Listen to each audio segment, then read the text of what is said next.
Me acuerdo cuando recibí la carta del Real Madrid. La rompí antes de abrirla. Esto pasó en la mañana de la final del Mundial 2014, exactamente a las 11. Yo estaba sentado en la camilla a punto de recibir una infiltración en la pierna. Me había desgarrado el muslo en los cuartos de final, pero con la ayuda de los antiinflamatorios ya podía correr sin sentir nada. Les dije a los preparadores estas palabras textuales: si me rompo, déjenme que me siga rompiendo. No me importa, solo quiero estar para jugar. Y ahí estaba, poniéndome hielo en la pierna, cuando el médico Daniel Martínez entró al cuarto con un sobre en la mano y me dijo: Ángel, mira, este papel viene del Real Madrid. ¿Cómo? ¿Qué me estás diciendo?, le dije. Me contestó: bueno, ellos dicen que no estás en condiciones de jugar y nos están forzando a que no te dejemos jugar hoy.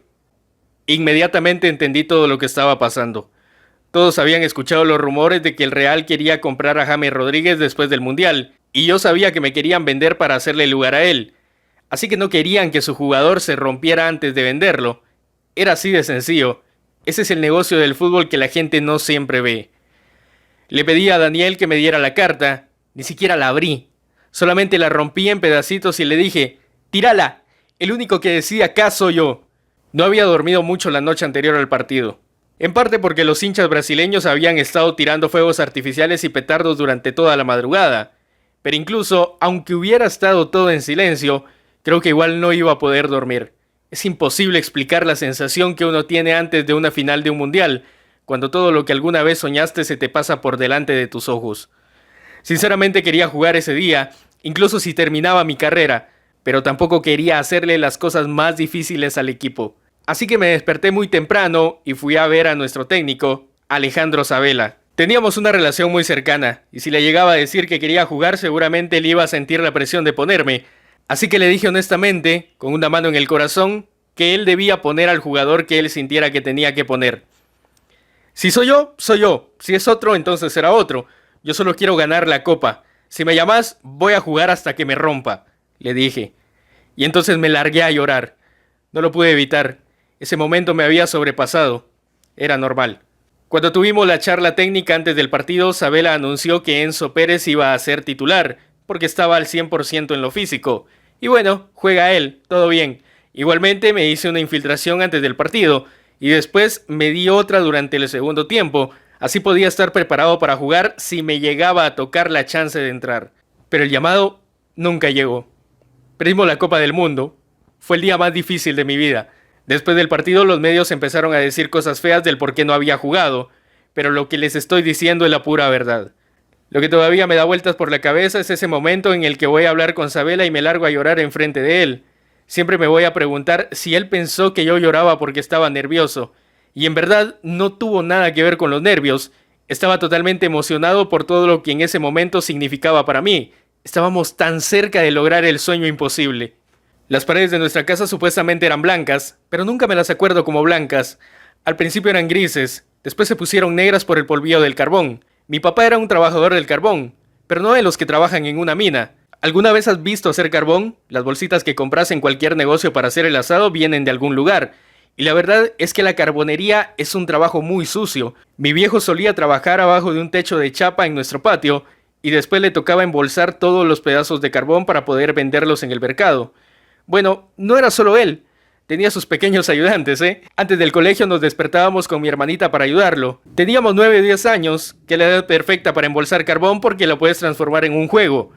Cuando llegaba el camión teníamos que llevar las bolsas pasando por el living y después pasar por la puerta de entrada. Así que en definitiva toda nuestra casa quedaba totalmente negra. Pero con eso comíamos, y de esa forma mi padre nos salvó de que nos sacaran de la casa. Durante un tiempo, cuando yo era un bebé, a mis padres les iba bien. Pero después mi papá trató de hacer una buena acción por alguien y eso nos cambió la vida. Un amigo le pidió que le saliera de garante para su casa y mi papá confió en él, pero el tipo dejó de pagar y de un día para el otro desapareció. Así que el banco fue directamente a buscar a mi viejo, que se encontró ahogado teniendo que pagar por 2 casas y encima tener que alimentar a nuestra familia. Su primer negocio no fue el carbón. Trató de convertir la parte del frente de nuestra casa en un pequeño negocio. Compraba bidones de lavandina, cloro, detergentes, todas cosas de limpieza. Después los dividía en botellitas y los vendía en nuestro living. Si vivías en nuestro barrio, no tenías que ir a un negocio para comprar un envase de Cif. Era carísimo. Entonces venías a lo de los Di María y mi mamá te vendía un pote por un precio mucho más conveniente. Todo andaba bien hasta que un día el varoncito les arruinó todo y por poco no se mató. Sí, es verdad, de chiquito yo era un hijo de puta. No es que en verdad fuera malo, es solo que tenía demasiada energía, era hiperactivo. Un día mi mamá estaba vendiendo en nuestro negocio y yo estaba jugando en el andador. El portón de entrada estaba abierto, cosa que los clientes pudieran pasar.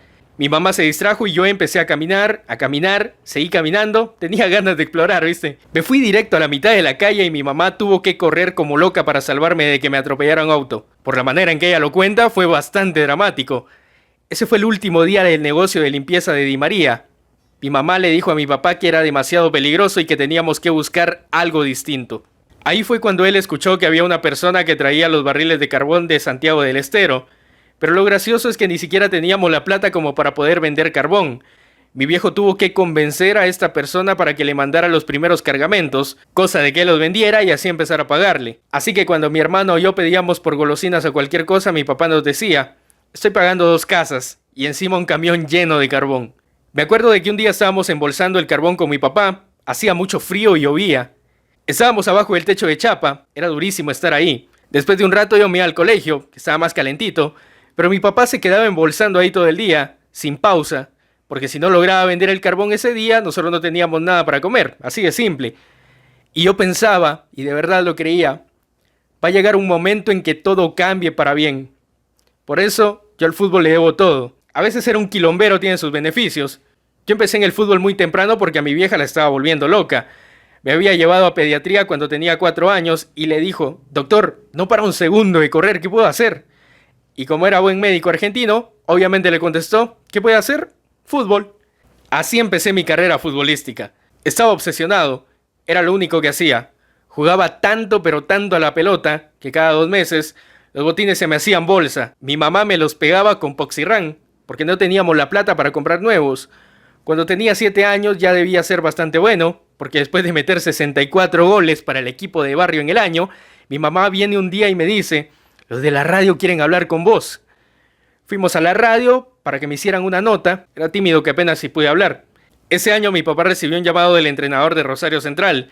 Le dijo que me quería ver jugar ahí. La verdad es que fue una situación muy graciosa, porque él siempre fue fanático de Newell's Old Boys. Mi mamá, en cambio, es muy hincha de Central. Si no sos de Rosario no vas a poder entender nunca la pasión y la rivalidad que hay. Esa muerte. Cada vez que se jugaba el clásico mis viejos gritaban como locos. Se dejaban los pulmones en cada gol y el que ganaba se la pasaba cargando al otro por un mes. Así que imagina lo emocionada que estaba mi mamá cuando se enteró de que me llamaban de Central.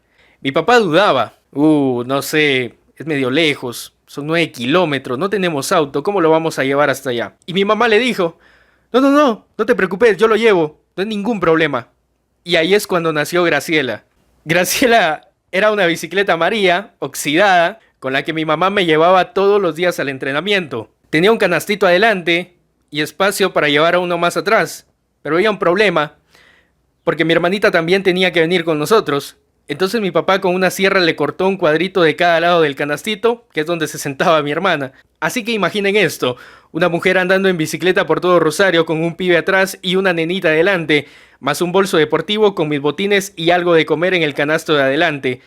En subida, en bajada, pasando por los barrios más difíciles, bajo la lluvia, en el frío, de noche, no importaba, mi mamá solo seguía pedaleando.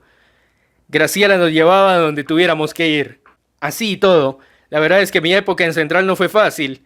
De hecho, creo que si no fuera por mi mamá habría dejado el fútbol. No una vez, sino 2. Cuando tenía 15 y todavía no había crecido, tenía un técnico que estaba bastante loco. Le gustaban los jugadores muy físicos y agresivos, y ese no era demasiado mi estilo, ¿viste? Un día nos salté en un córner y al terminar el entrenamiento nos juntó a todos y ahí se dio vuelta y me miró. «Sos un cagón, sos un desastre, nunca vas a llegar a nada, vas a ser un fracaso», dijo. Me destruyó. Antes de que terminara de hablar yo ya me había largado a llorar delante de todos mis compañeros y al toque me fui de la cancha corriendo. Cuando llegué a mi casa me fui directo a mi pieza para llorar solo. Mi mamá se dio cuenta de que había pasado algo, porque cada vez que volvía de un entrenamiento lo primero que hacía era dejar las cosas y salir a la calle a seguir jugando a la pelota. Entró a mi habitación y me preguntó qué pasaba. Me dio un poco de miedo contarle toda la verdad porque me preocupaba que agarrara la bici y se fuera pedaleando hasta el club para darle una trompada al técnico. Ella era una persona muy tranquila, pero si le tocabas a uno de los nenes, agárrate. Man, empecé a correr. Le dije que me había metido en una pelea, pero se dio cuenta que era mentira. Así que hizo lo que todas las madres del mundo hacen en esa situación. Llamó por teléfono a la madre de un compañero para saber qué había pasado. Cuando volvió a mi cuarto yo seguía llorando y le dije que quería dejar el fútbol. Al día siguiente no podía ni salir de mi cama. No quería ir al colegio, me sentía humillado. Pero mi mamá se sentó en la cama y me dijo: vas a volver, Ángel. Vas a volver hoy y a ese le vas a demostrar. Volví al entrenamiento ese día y ahí pasó una cosa increíble. Para empezar, ninguno de los chicos se burló de mí. Al contrario, me ayudaron. En cada pelota que venía por arriba, los defensores me dejaban ganar de cabeza. Casi se aseguraban de que me sintiera seguro. Y eso que el fútbol siempre es competitivo, especialmente en Sudamérica. Cada uno que juega está tratando de tener una vida mejor, ¿viste? Pero siempre, siempre me voy a acordar de ese día, porque mis compañeros vieron que estaba sufriendo y me ayudaron. Así y todo, yo era muy chiquito y flaquito. A los 16 todavía no me habían promovido y mi papá se empezó a preocupar. Una noche estábamos sentados en la cocina y me dijo: tienes 3 opciones, puedes trabajar conmigo, puedes terminar la escuela o puedes probar otro año más con el fútbol, pero si no funciona vas a tener que venir a trabajar conmigo. No dije nada, era una situación complicada, necesitábamos la plata, pero ahí saltó mi mamá y dijo: 1 año más en el fútbol. Eso fue en enero. En diciembre de ese año, en el último mes de plazo que nos habíamos puesto, debuté en primera con Rosario Central. Desde ese día empezó mi vida deportiva, pero en verdad la lucha había empezado mucho antes. Empezó con mi mamá pegándome los botines para poder seguir usándolos y pedaleando con Graciela bajo la lluvia. Incluso cuando debuté profesionalmente en la Argentina todavía era una lucha. Creo que la gente que no es de Sudamérica no puede terminar de entender cómo es. Hace falta vivir ciertas experiencias para creerlas. Nunca me voy a olvidar cuando nos tocó jugar un partido de Libertadores en Colombia contra Nacional en Medellín. El avión no es el mismo cuando estás en la Premier League o en la Liga. Ni siquiera es el mismo cuando jugás en Buenos Aires. Por entonces, Rosario no tenía aeropuerto internacional. Te presentabas en ese pequeño aeropuerto y el primer avión que estuviera ese día era el que te subías. No hacías preguntas. Así que nos presentamos para ir a Colombia. Y en la pista había uno de esos aviones enormes de carga. ¿Viste esos que tienen una rampa atrás en los que suben autos y containers? Bueno, ese era nuestro avión, un Hércules. Bajan la rampa y ahí los trabajadores empiezan a cargar colchones y los jugadores nos mirábamos entre nosotros como diciendo: ¿qué? Y nos subimos al avión y los de mantenimiento que nos dicen: nah, ustedes van atrás, chicos. Acá tienen, usen estos auriculares. Nos tuvieron que dar esos protectores auditivos gigantescos que usan los militares para tapar el ruido. Nos subimos y habían algunos asientos y los colchones para que nos sentáramos, por 8 horas, para un partido de Copa Libertadores. Cerraron la rampa y se puso todo negro. Y ahí estábamos nosotros, en los colchones, con los cosos estos sobre las orejas, casi sin poder escucharnos a nosotros mismos. Y el avión empezó a carretear, y nos empezamos a mover, y después en el despegue nos vamos todos para atrás. Uno de los compañeros grita: nadie toque el botón rojo, si se abre esta puerta nos vamos todos a la mierda. Fue increíble, si no lo hubiera vivido sería difícil de creer.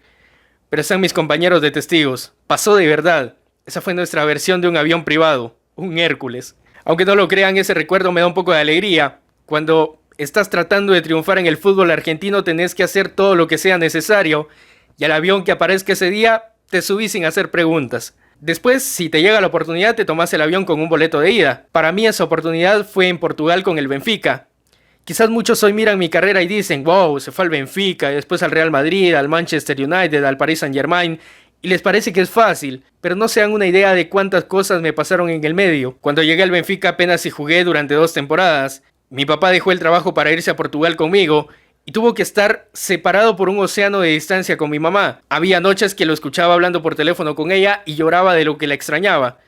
Por momentos todo parecía como un gran error. No jugaba, lo único que quería era irme, volver a casa. Hasta que los Juegos Olímpicos de 2008 cambiaron mi vida. Me convocaron de la selección a pesar de que yo no jugaba para el Benfica. Nunca me lo voy a olvidar. Ese torneo me dio la oportunidad de jugar con Leo Messi, el extraterrestre, el genio. Nunca me divertí tanto jugando al fútbol como en ese torneo. Lo único que tenía que hacer era correr al vacío. Empezaba a correr y la pelota me llegaba al pie como si fuera magia. Los ojos de Leo no son como los tuyos o los míos. Miran de lado a lado, como los de cualquier ser humano. Pero él también es capaz de mirar a todos desde arriba, como un pájaro. No entiendo cómo es posible, pero es así. Hicimos todo el camino hasta llegar a la final contra Nigeria. Y ese probablemente haya sido el día más increíble de mi vida, meter el gol que le da el oro a la selección. No se pueden imaginar la sensación. Tienen que entender que yo tenía 20 años y ni siquiera jugaba en el Benfica. Mi familia estaba separada. Estaba en un momento de desesperación antes de que me llegara esa convocatoria. En solo 2 años gané la medalla de oro y empecé a jugar en el Benfica y me vendieron al Real Madrid. Fue un momento de orgullo no solo para mí, sino también para toda mi familia y para todos mis amigos que me apoyaron durante todos estos años. Me dicen que mi padre era mejor jugador que yo, pero se rompió las rodillas cuando era joven y su sueño de ser futbolista murió. Y me dicen que mi abuelo todavía era mejor que él, pero perdió las 2 piernas en un accidente de tren y allí murió su sueño. Mi sueño estuvo cerca de morir tantas veces, pero mi papá siguió trabajando bajo el techo de chapa. Mi mamá siguió pedaleando y yo seguí corriendo al vacío. No sé si ustedes creen en el destino, pero cuando metí mi primer gol para el Real Madrid, ¿saben el nombre del equipo contra el que jugábamos? Hércules Club de Fútbol. Fue un largo camino, pero quizás ahora entiendan por qué estaba llorando delante de Isabel antes de la final del Mundial 2014. No estaba nervioso, no estaba preocupado por mi carrera, ni siquiera estaba preocupado por no empezar el partido. Con una mano en el corazón, la verdad es que lo único que quería era que lográramos nuestro sueño. Quería que nos recordaran como leyendas en nuestro país y estuvimos tan cerca. No saben sobre nuestras paredes de living, que de blancas se transformaban en negras. No saben sobre mi mamá andando con Graciela bajo la lluvia y en el frío por sus hijos. No saben del Hércules. Ángel Di María juega hoy su último partido con la selección nacional de Argentina. Lo hará en la final de la Copa América 2024 ante Colombia. Pase lo que pase hoy, y luego de todo el trago amargo que Di María tuvo que pasar, puede retirarse con la frente en alto, sabiendo que conquistó, luego de mucho tiempo, con la selección, una Copa América, una finalísima y, por supuesto, la cúspide, la Copa del Mundo de la FIFA.